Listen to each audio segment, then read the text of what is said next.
How to fix wallpaper gets darker in dark icon in iPhone. So let's start the video. First of all, if you want to fix this problem, then simply press and hold on your screen, and then on top left corner you can see the option edit. Now click on edit. After clicking on edit, then click on customize. Now here you can see the option dark mode.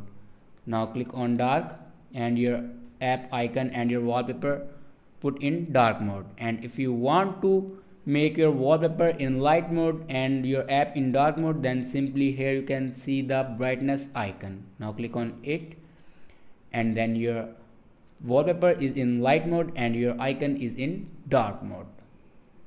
I hope this video is helpful for you. Thanks for watching.